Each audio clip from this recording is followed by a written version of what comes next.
Hello, conference. Thank you so much for the minute's silence for David. I know our thoughts and prayers will be with David's family and his friends this afternoon following his brutal murder. I and every MP will be deeply shaken and despairing about this news. David grew up just a few miles from me in Newham, and he was always such a kind, gentle, friendly, unfailingly courteous, cheerful man. So to quote a friend, violence has had its shameful day. I will so miss him.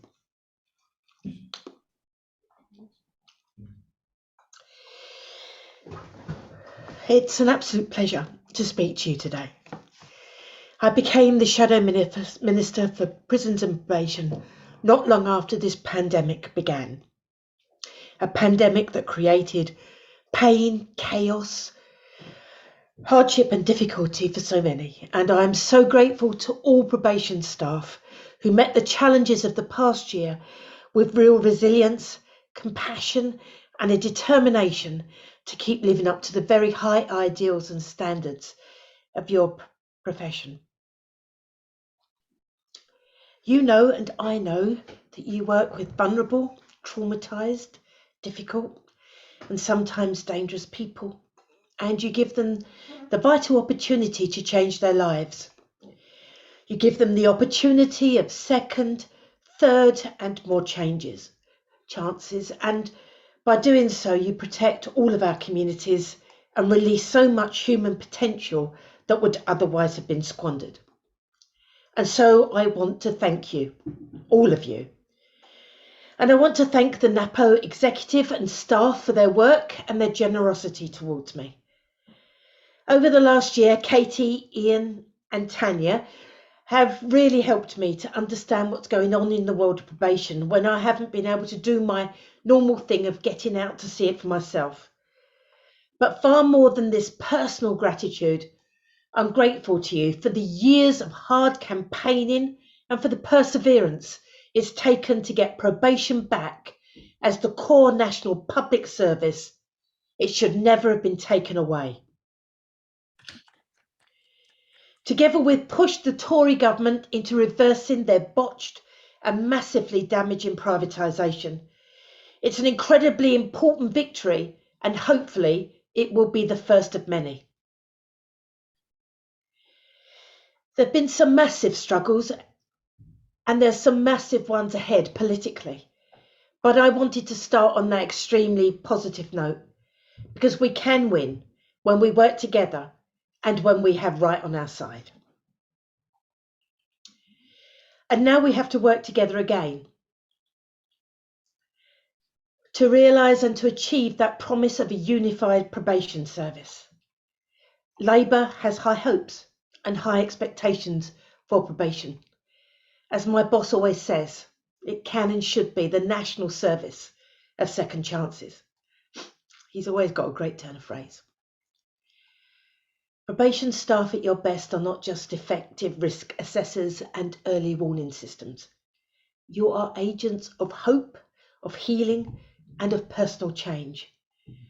But we in Labour know that can only happen if you're given the time and the resources to understand the individual needs, the individual vulnerability and the individual risks of the individuals that you work with. You need to be given the time and the trust necessary so that your expertise can inform the courts about the most effective, the most appropriate and the fairest of sentences. So what does this government plan? I listened to your new Secretary of State at Tory conference, and at least there were two announcements in his speech, which is more than can be said for the Prime Minister's, which was particularly empty and vacuous. Inevitably, though, Rob indulged in the usual tabloid baiting stuff about people on unpaid work wearing bright orange jackets. Personally, I believe that recompense to community through unpaid work can be a powerful and constructive element of justice. But the reason it's so valuable when it's well done is it can offer skills, links to employment opportunities and a sense of purpose. Treating it like some form of the modern day pillory or chain gang isn't exactly an effective way to re-engage people with the communities they've wronged. We need probation staff organising unpaid work to have good links with employers, councils, charities, so they can tailor the service to be done to the person's skills and needs. When done well, these work orders could lead to permanent employment. This kind of restitution linked to future opportunities is what Labour will be pushing for, because it's the right way to increase both community benefit of unpaid work, rehabilitation, and the positive impacts for the offender. Your Secretary of State went on to announce expanding the use of tags. I think we can all agree that electronic monitoring can play an important role in preventing reoffending.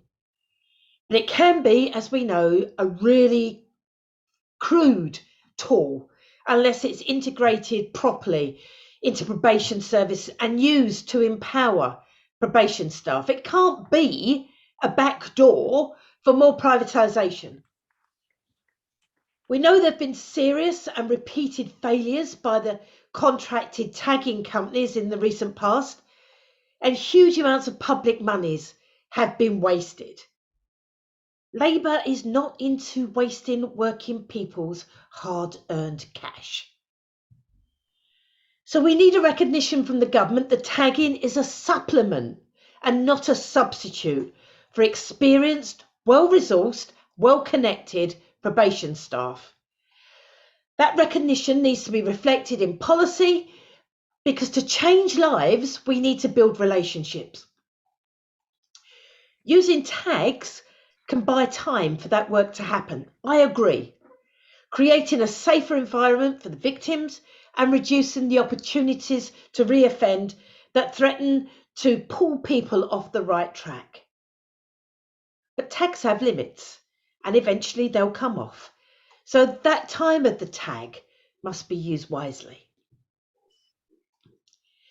Conference, I'm seriously worried about a return to austerity for justice in the spending review. I think it will ruin the chances of the reunified probation service before it's even off the ground. But I have to say, even where the Tories have allowed budgets to rise a little, what's emerged is a government of gimmicks.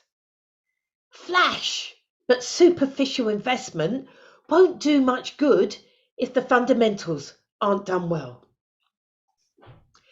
For me, as a working class woman who learned about solidarity and union power literally at my mother's knee, the biggest fundamental is pay and conditions for the people who actually do the work. Let's be clear, the current pay offer is nothing of the sort. Most probation staff aren't being offered a pay increase at all. In fact, with the devastating wave of inflation on the horizon, real pay will go backwards fast. In my view, the government has to stop boasting about the number of trainees. It's superficial and it's designed to distract from the bigger picture. Of course, we need more trainees. There's no way of expanding the service and bringing down dangerously high and unsustainable workloads without them. But unless there's a decent reward for staying and progressing in the service too, many won't end up actually using the training and the skills they've gained long term for the betterment of our communities. Let's face it, experience counts and it needs to be paid for. So Labour are clear. The return of the pay freeze is unnecessary. It's unfair and it will do real damage to probation with consequences for the safety of our community. Labour stands with you. We aren't content to call you hidden heroes and then expect you to do more work for less reward. And whilst I'm talking about fundamentals, surely we must end the disgrace of people being let out of prison on a Friday afternoon with only the street to go to as a bed. How can we possibly justify this? How can we expect people to reform when this is how they're treated? We know there's great practice out there for prison leavers, with probation staff working through the gate, taking prison leavers to their first essential healthcare appointments. But it's no good pretending probation staff can do all of this on their own when there's no bed to go to, when drug treatment options simply aren't accessible when they're needed. It's all of our public services working together that gives people a genuine chance of a second chance. And it's a genuine second chance that cuts crime, that saves money and keeps communities safe. Let's face it, we know many people are only in the criminal justice system because they've led chaotic lives. They've been let down often. So let's get joined up public services right, or the cycle of reoffending will continue.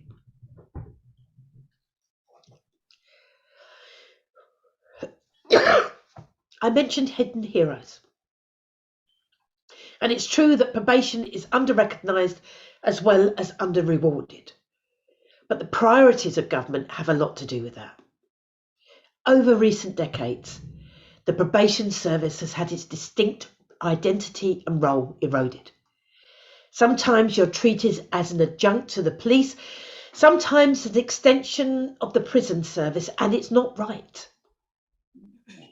I think decent probation work does act as a link between public services, voluntary organisations and employers too.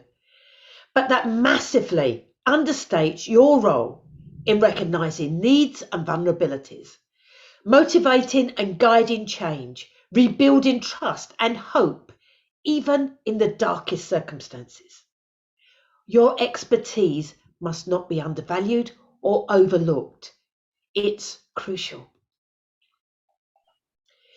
These are the values I held dear when I worked as a residential social worker and as a union rep navigating the pressures that the Tory governments of that time put on me and my colleagues. They failed to recognise expertise, they failed to reward knowledge, service, commitment, professionalism.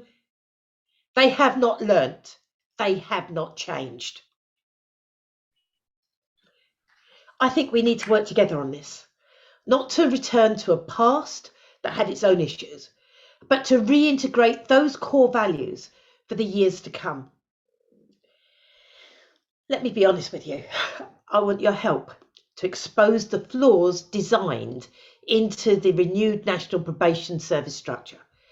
And I want your help to think about how we could do things differently in the future. I'm no fool. I know that we're in the midst of a restructure already, and I'm absolutely determined to do what I can to make it work. So any further big changes may be a while off, but let's start making the case now for localism and true partnership working.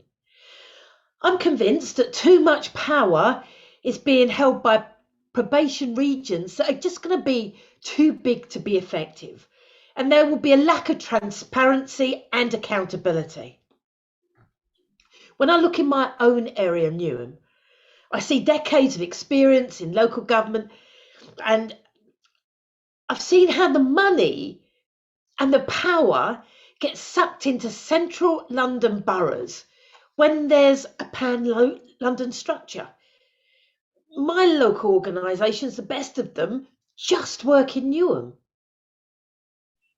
But they get shut out from grants and contracts because they are very local and a bit more distant from the hearts and minds of the decision makers in Westminster or Islington. And that's just within London. So I know it's going to be the same, if not worse, in areas of the country where larger distances and greater differences between places and people are involved. Conference, for the last few minutes, I just want to talk about an area that's very close to my heart, and that's the way women are treated in the criminal justice system. And I see this as a perfect example of the government undervaluing probation. As we know, women end up before the courts overwhelmingly for non-violent, non-sexual offences, driven by the legacies of past abuse, trauma, exploitation, and social failures. Mental health problems, poverty, drug addiction, domestic abuse, criminal exploitation, they're all rife. And unless women can get free of these problems, chances are they'll stay trapped in the system. We know too that short prison sentences, so common for women, are utterly ineffective and expensive too. And that community orders linked to support from women's centres are far more reliable at reducing offending, and they're better value too. This is what we should be aiming to do. The government's own female offending strategy acknowledges these facts, but the government policy simply isn't following through. They're planning to spend £150 million on 500 more women's prison places, expanding the very approaches they admit have failed. And they simply say, well, there'll be more police, there'll be more demand for prisons, we need to get more prison places. It's planning for failure. It's almost as if the probation service and the courts don't exist. Labour will have the confidence to follow through. We'll reduce the women's prison population, and we will work consistently to halt that revolving door. We'll make new investments in probation and other preventative services to back up that confidence. Because we understand the good that can be done when a skilled and supportive probation officer goes into the life of someone who needs to make a change. We understand the promise of probation as a public service, the national service of second chances. Together we can get there. Thank you.